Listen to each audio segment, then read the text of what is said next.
How many basses is too many basses? There's no such thing as too many basses.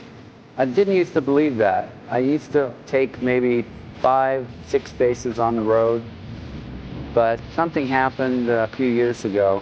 A gentleman came up to me from a music store and offered me a couple of old vintage basses in exchange for one of my stage-used instruments. My initial response was, like it usually was, just not interested. I'm not a collector of basses. Then I started looking at them more closely, and as a person who has that collector gene in them, that was game over for me. I started falling in love with the instrument all over again. It was like I was, 15 all over again. And I started talking to my man Scully here a lot about them, and he's taught me so much about instruments, it's ridiculous. And that was sort of the beginning of a mania that set in with me over the last 2.5, 3 years, where I've been collecting every awesome bass I could find. This one sounds particularly unique, and it's an instrument that I never would have thought I would ever use. I was not a Gibson bass guy, but these are sort of legendary instruments. John Entwistle and many, many other great players use them.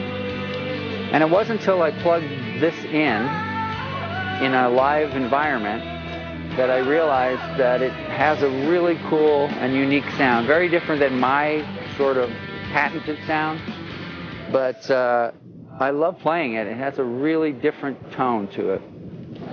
So that's one of them. It's another unique instrument that I found while we were in rehearsals in LA. 1961 Hofner solid bass. There are very few of these around. And when I first picked it up, I thought it was a toy. And indeed, it plays like a toy. But it sounds the most un-Geddy Lee-like of any instrument I have. But it's pure bottom end. It's got a really wonderful, heavy bottom end. I love the way it sounds. Another question that I would ask any collector of equipment is, does your missus know how much you've spent on basses? No, she has no idea.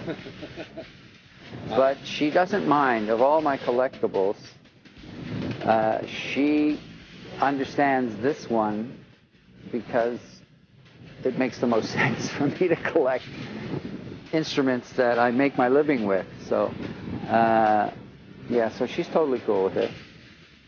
This is the bass that cost too much, but I bought it anyway. It's a Zemetis, made by Tony Zemetis in 1991. He made them all by hand. There's less than 100 of them in existence, I believe.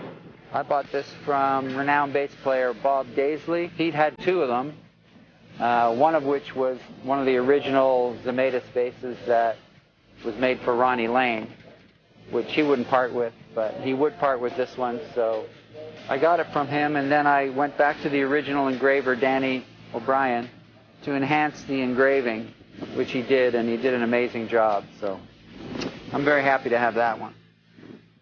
My Desert Island bass is the 1972 Fender Jazz bass that I bought in Kalamazoo, Michigan from a pawn shop for, I believe it was $200. And it served me really, really well, and it's still an amazing sounding instrument, and it's just, playing it is like coming home.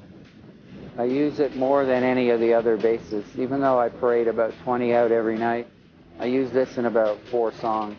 I rediscovered this instrument on Counterparts, and I've used it ever since.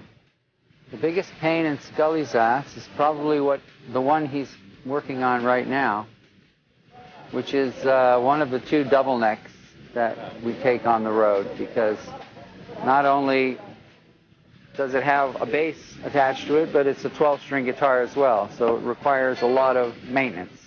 Did you negotiate the payment by string at any point? No. I'm not paying him by string unless I get paid by the note.